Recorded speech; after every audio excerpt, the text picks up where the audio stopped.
In the past, people never question all these technologies that they use, the phone, the car. They never question where these materials came from. And everybody's starting to worry, actually, where do all these materials come from? Even before raising the money, the first order of business was to make sure that the people, the communities around the project wanted us there. Okay. So without that, we would never have bought the project. One of the most critical minerals in our society, copper, has now reached all-time highs. Where does it go from here? What does it mean for our economy, our society? When copper is at unprecedented levels, what is it signaling? We're going to find out what's next for our economy, as well as what's next for the mining industry with our two guests today. Enrico Gay, CEO, and Joao Rocha, VP Exploration of Algo Grande Copper Corp. This is a very interesting project based in Mexico. We'll be talking about your project and what's next. Ticker ALGR on the TSXV and KNDYF on the US OTC exchange. Gentlemen, welcome to the show. Thank you. Thank you for being having here. us, David. We're at the PDAC, the world's largest mining conference. This is the sideline, of course.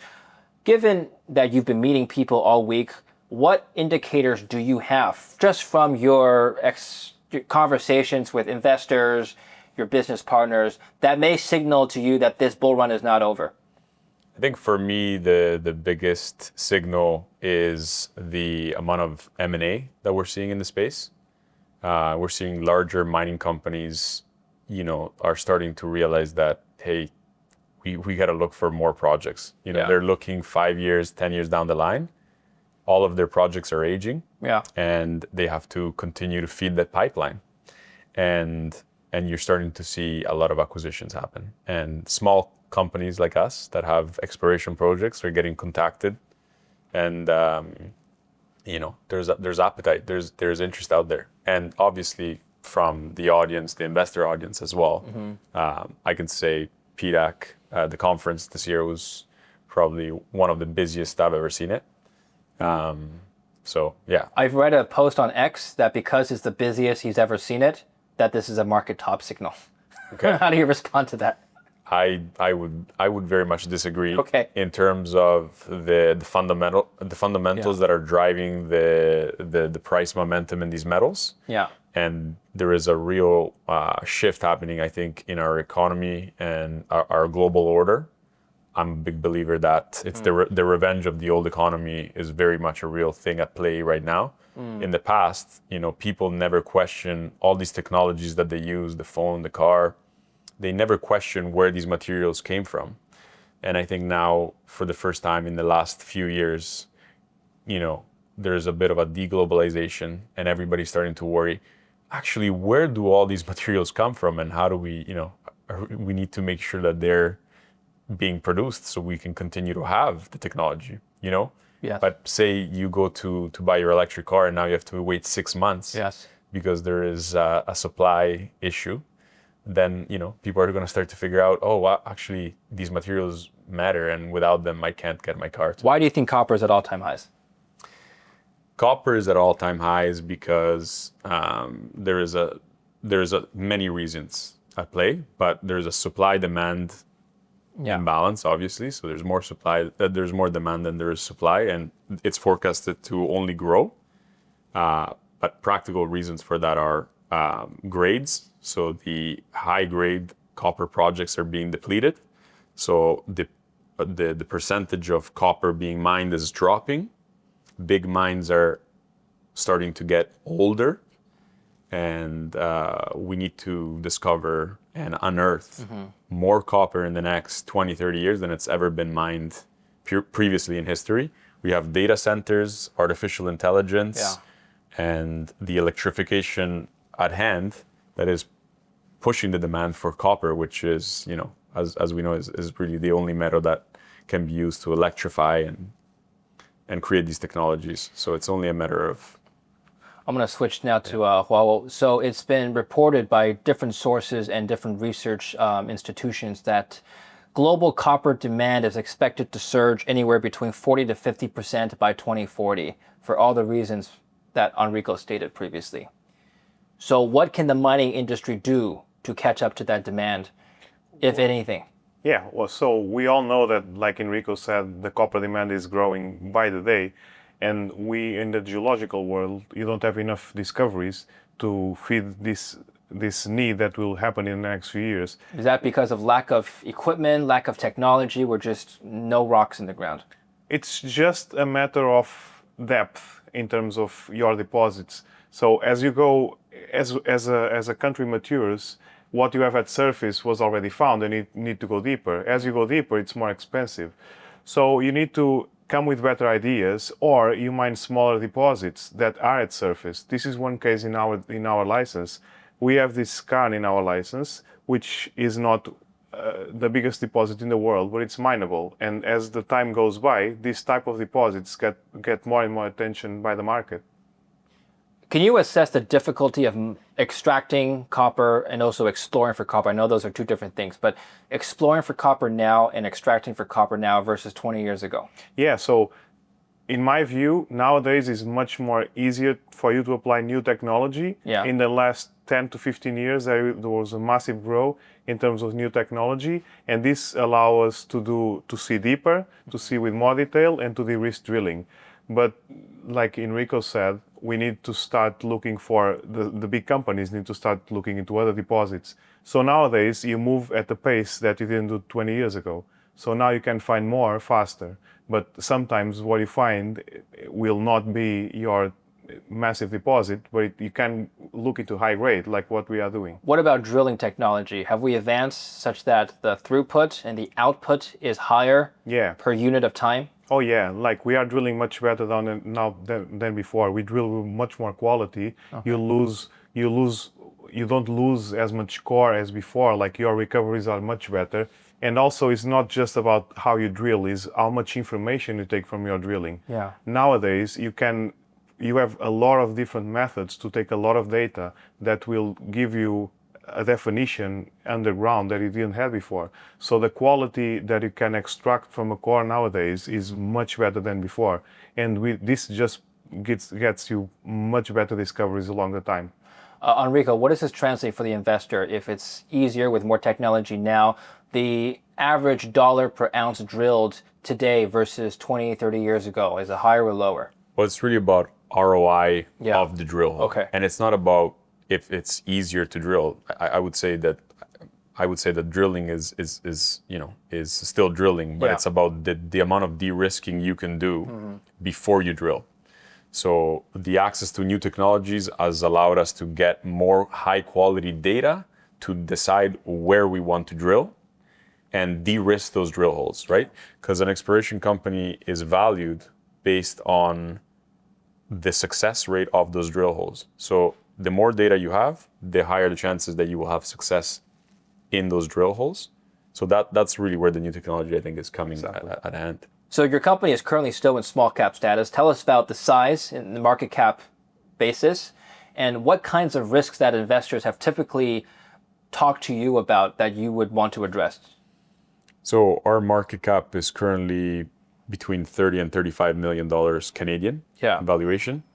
The major risks that are involved in an exploration project are really geology and jurisdiction.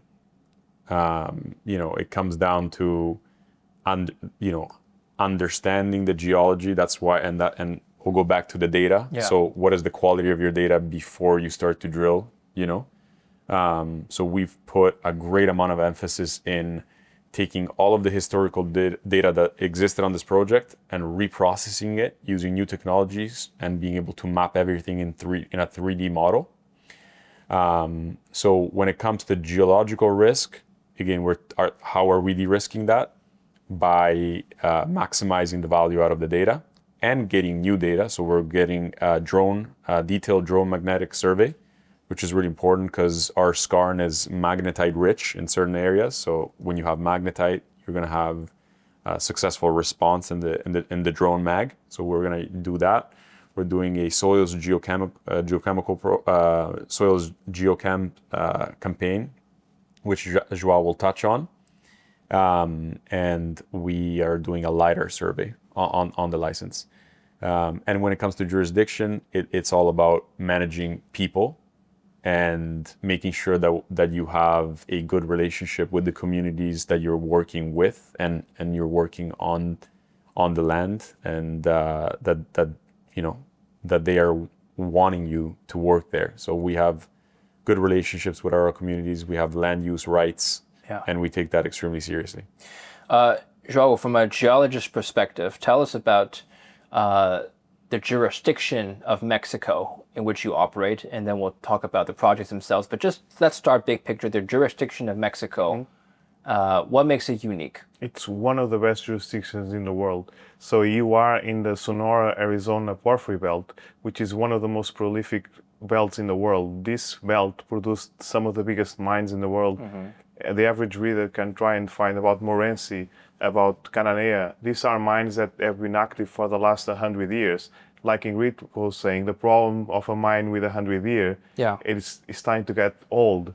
So, but you don't have, in a belt like this, when you have so much big mines, it means the system is really active. And when I say system is active, you have a lot of copper around in this case. So you could not have a better jurisdiction than Mexico. And this is in the copper part. We also know that Mexico is the biggest producer of silver in the world.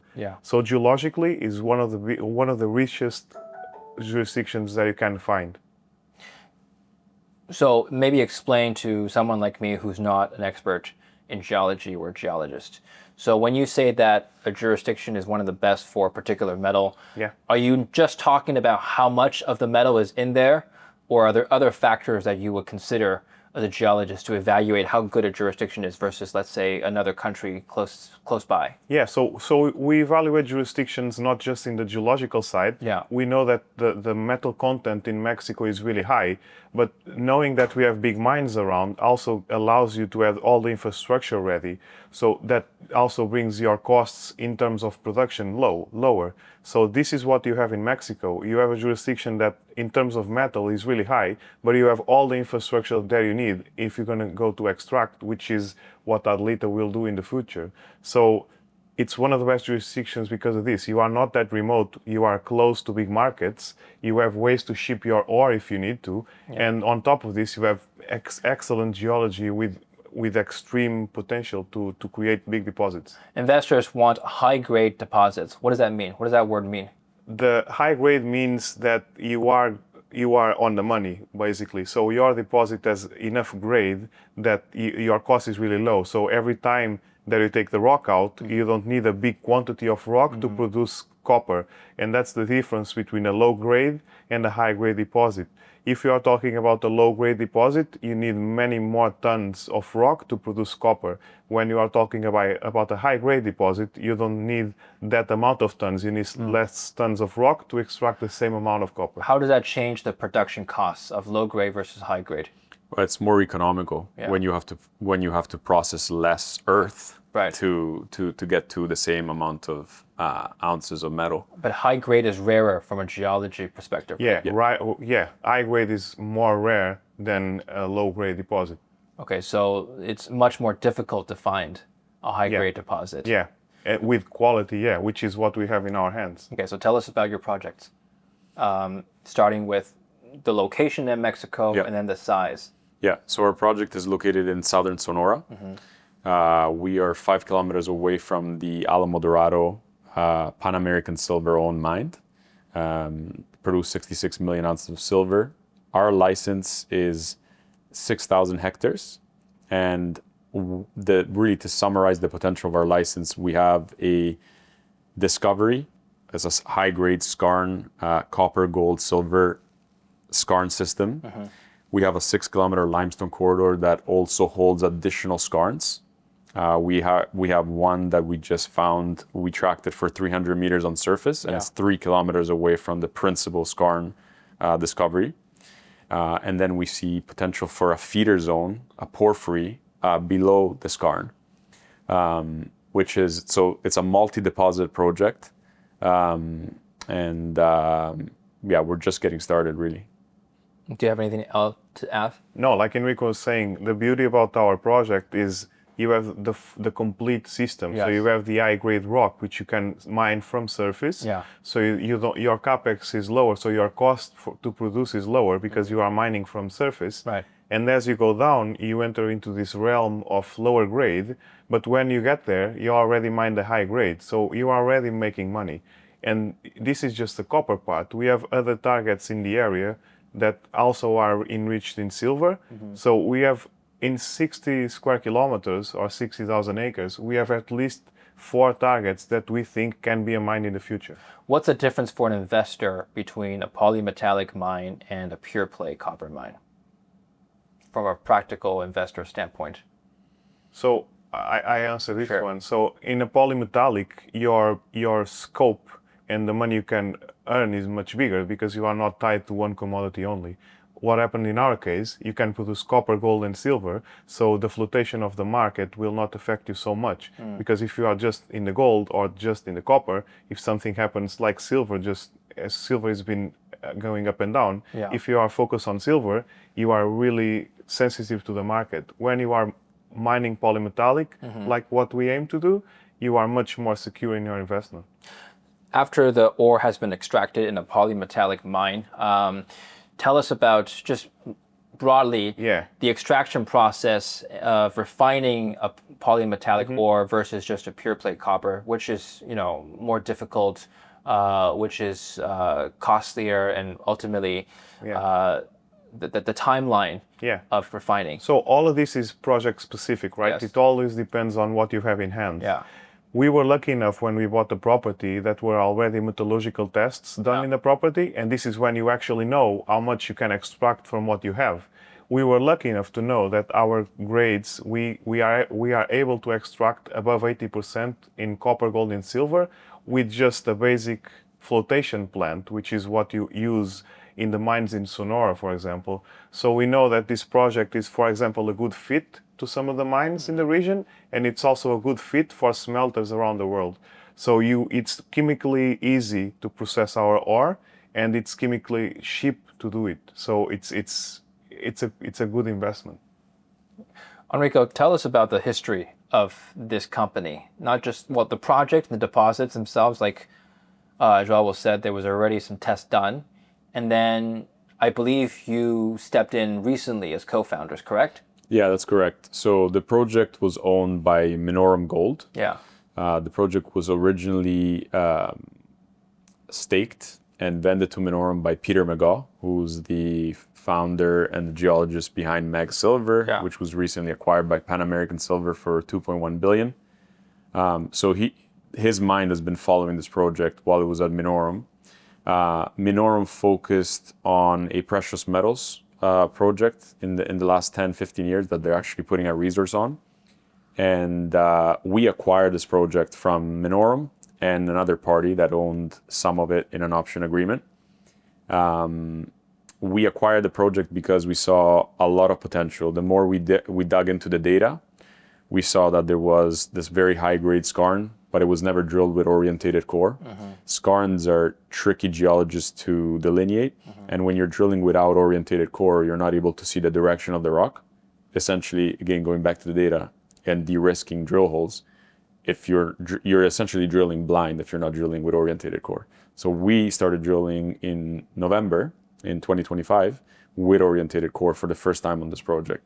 This is one of the many reasons why we thought, hey, we should buy this project, because there's a lot of upside potential. Just fascinated by the story. I mean, you're two relatively younger guys compared to some other people in the space, and you just stepped in and purchased this project. Yeah. Like how did you do that? Tell us about the process there. Yeah, no, that's a great question. I think it just came from a real ambition and wish to enter the industry, a real belief that we as younger people deserve to get into the space, and that we bring a unique work ethic and a unique ability to utilize the latest technologies to, again, de-risk the discoveries. Right. And I'm a big believer that there needs to be a balanced work relationship between the older generations and their expertise, and the younger generation and their ability to use technology and understand data.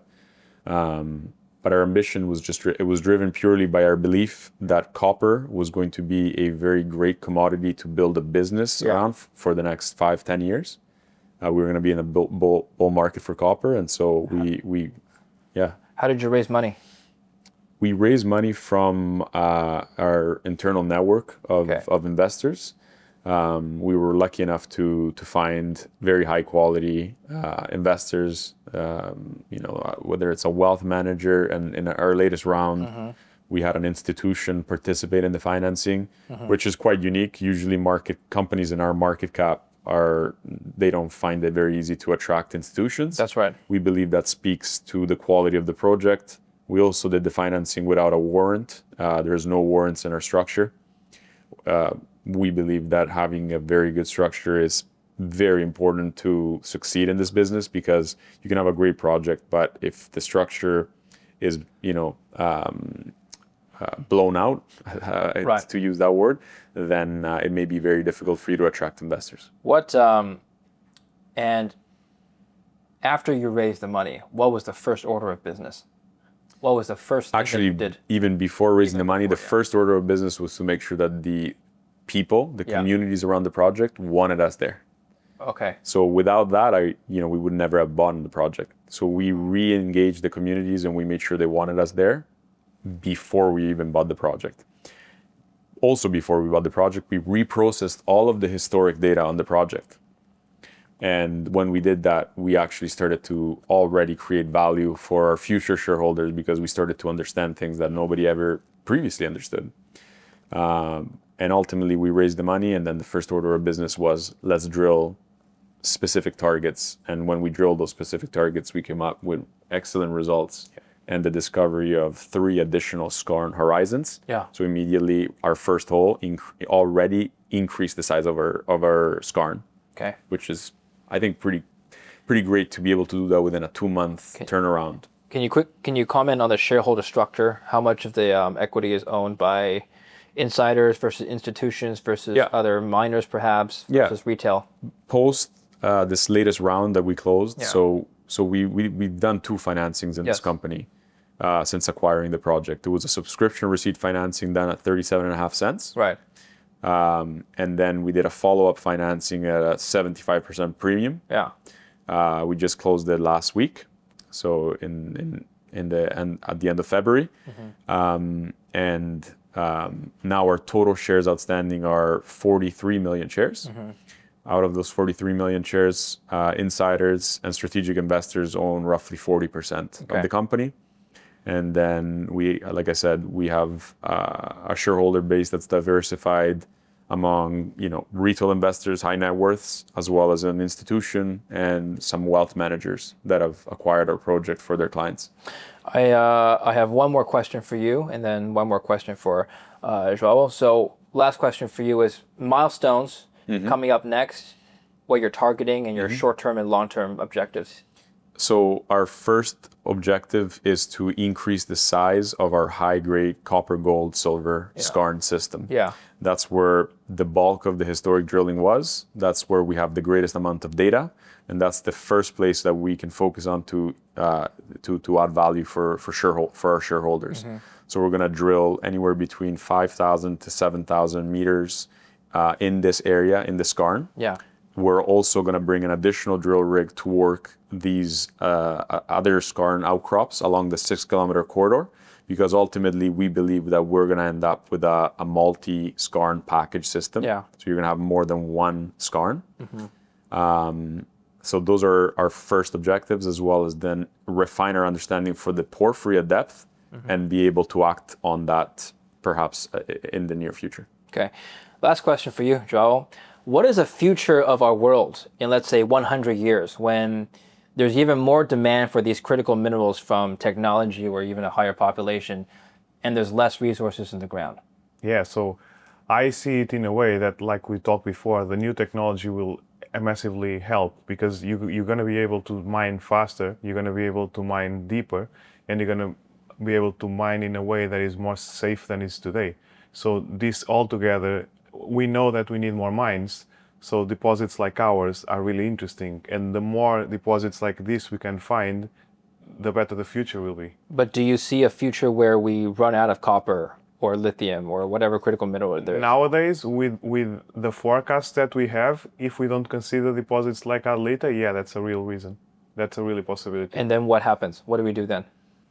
Say bye to your SUV, Yeah. to your electric SUV, and Your times, maybe you're gonna have to wait a year or Yeah. two to get your Your car timings- or your phone. your timings will increase.